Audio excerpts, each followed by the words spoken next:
Jesús lo menciona una sola vez, y no para aplaudirlo. Les dice a los fariseos que diezman hasta la menta, el eneldo y el comino, pero olvidan lo más importante, a la justicia, la misericordia y la fe. No les dice, sigan así. Les dice que están completamente desenfocados, que usan lo pequeño para ocultar lo grande, que cumplen rituales mientras sus corazones están vacíos. Y ahí está la grieta, porque si el diezmo fuera una ley eterna espiritual, Jesús habría insistido en él, lo habría impuesto, lo habría dejado claro, pero no lo hace. En cambio, habla de dar en secreto, de no tocar trompeta, de no negociar con Dios, de no convertir la fe en una transacción. Pablo es todavía más directo. Nunca manda diezmar, nunca fija porcentajes, nunca amenaza con maldiciones, nunca promete riquezas a cambio de dinero. Dice algo radicalmente diferente en que cada uno de cómo propuso en su corazón, no por obligación, no por presión, no por miedo, porque Dios no necesita tu dinero, pero algunas instituciones sí, Ani.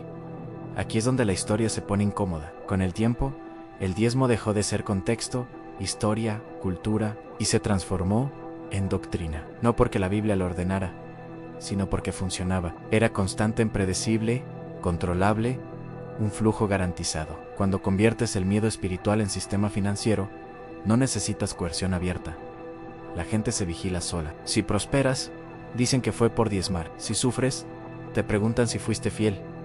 Nunca gana la persona, siempre gana el sistema. Y aún así, millones siguen creyendo que el diezmo compra protección, que evita tragedias, que bloquea la desgracia, como si Dios fuera un contador armado con una hoja de Excel celestial. Pero la Biblia muestra algo totalmente distinto. Los profetas jamás bendijeron a quienes daban más, denunciaron a quienes explotaban al pobre mientras cumplían rituales. Dios no se impresiona con sobres, se enfurece con la injusticia. El acto más poderoso del Nuevo Testamento no es dar el diezmo, es dar la vida en compartir, en cargar al débil, partir el pan, en sostener al que no puede devolver. Eso no genera ingresos fijos, por eso no se predica igual. Y aquí viene la frase que nadie quiere escuchar. El diezmo nunca te salvó, nunca te protegió, nunca compró favor divino. La salvación no se transfiere por porcentaje, la gracia no se factura. El reino no funciona como una empresa. Cuando das por amor, bendices. Cuando das por miedo, te esclavizas. Y eso es exactamente lo que muchos no quieren que descubras. Porque el día que entiendes que Dios no está en venta, el negocio se acaba. Y cuando el negocio se acaba, aparece el verdadero problema. Porque entonces la pregunta ya no es ¿cuánto das?, sino ¿a quién obedeces? A muchos les enseñaron que cuestionar el diezmo es rebelión, que dudar es falta de fe, que analizar la escritura es peligroso si contradice lo que siempre se dijo desde el púlpito. Así, la Biblia se convierte en accesorio, no en autoridad. Pero la fe auténtica nunca tuvo miedo a las preguntas. En Hechos, la iglesia no funcionaba con porcentajes obligatorios, funcionaba con necesidades reales. El que tenía, compartía, el que no, era sostenido. Nadie daba para ser visto, nadie daba para asegurar bendiciones futuras, nadie daba para activar nada. Ananías no fue condenado por no dar todo, fue condenado por mentir. Ese detalle casi nunca se menciona, porque el problema bíblico nunca fue cuánto se da. El problema es cuando se manipula. Cuando alguien toma textos antiguos, los saca de contexto, les quita historia, los envuelve en promesas modernas y los usa como palanca emocional. Ahí ya no estamos hablando de fe, estamos hablando de control. Y el control religioso siempre usa las mismas armas: culpa, miedo y silencio. Si das y te va bien, es testimonio. Si das y te va mal, es prueba. Si no das, eres el problema. El sistema nunca pierde. Pero fíjate en algo curioso. En Jesús nunca persiguió a los que daban poco. Persiguió a los que cargaban pesos sobre otros que ellos mismos no estaban dispuestos a cargar. A los que hablaban de Dios mientras explotaban personas. El reino no se mide en ingresos, se reconoce por frutos. Por eso esta verdad incomoda tanto, porque devuelve la responsabilidad al individuo, porque rompe el hechizo, porque obliga a leer la Biblia sin filtros. Dar no es malo, ayudar no es malo, sostener comunidades no es malo. Lo malo es decirle a alguien que su salvación, su protección o su bendición dependen de un porcentaje fijo que la Biblia nunca ordenó. Dios no te pide dinero para amarte, no negocia tu futuro, no amenaza con escasez, si no pagas. El miedo nunca fue parte del Evangelio. Fue el camino más rápido para distorsionarlo. Y tal vez por eso, esta conversación se evita tanto. Porque cuando el miedo se va, muchos empiezan a ver claro por primera vez. Y ver claro siempre tiene un costo. Y el costo de ver claro es perder certezas que nunca vinieron de Dios.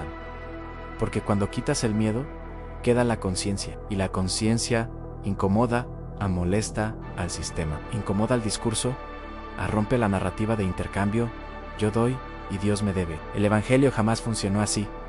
Por eso, Jesús volcó mesas. No porque odiara el templo, sino porque habían convertido lo sagrado en mercado. Cambiaron la relación por transacción, la presencia por precio, la fe por cuota. Y cada vez que el dinero se volvió requisito espiritual, algo se rompió. Fíjate cómo habla Jesús de los pobres. Nunca los culpa por no dar, nunca les dice que su miseria es consecuencia de su falta de contribución. Los defiende, los cuida, los pone como ejemplo de fe, no por lo que entregan, sino por la confianza que tienen aun cuando no tienen nada. Eso choca con el discurso moderno, porque hoy se enseña que el que no prospera falló espiritualmente, que la escasez es señal de desobediencia, que el diezmo abre cielos y la duda los cierra. Pero en la Biblia, los cielos no se abren por dinero, se abren por justicia. Se abren cuando el hambriento es saciado, cuando el oprimido es liberado, cuando la verdad deja de negociarse. Y aquí hay algo que casi nadie menciona. El diezmo bíblico incluía también a los pobres. No se almacenaba solo para líderes. Servía para huérfanos, viudas y extranjeros. Era temporal, situacional, con propósito social, no una ley universal eterna. Cuando se elimina ese contexto, el diezmo deja de ser ayuda y se vuelve impuesto espiritual. Y un impuesto espiritual siempre necesita amenaza. Por eso algunos prefieren que no leas la Biblia completa, que no compares textos, que no hagas preguntas incómodas, porque el día que descubres que tu relación con Dios no depende de un sobre, tu fe deja de estar en venta. Dar entonces se vuelve libre, silencioso, honesto, ya no das por miedo, das por convicción, y eso es peligroso para cualquier estructura que vive del pánico religioso. Tal vez por eso esta verdad se susurra, nunca se predica con micrófono, porque una fe sin miedo no se controla fácilmente, y una vez que lo ves, no hay forma de volver atrás.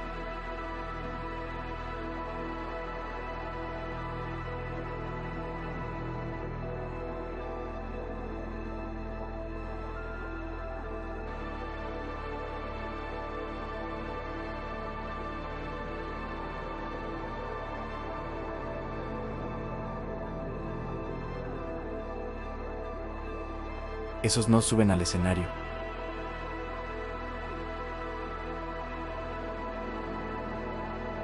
La clase de esperanza que mantiene a la gente pagando, esperando, aguantando.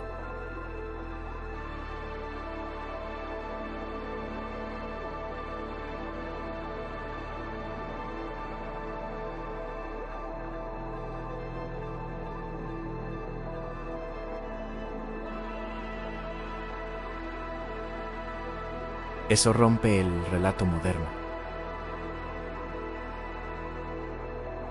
Si bendices sin porcentajes, ¿qué queda del discurso?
Entonces, sigamos así.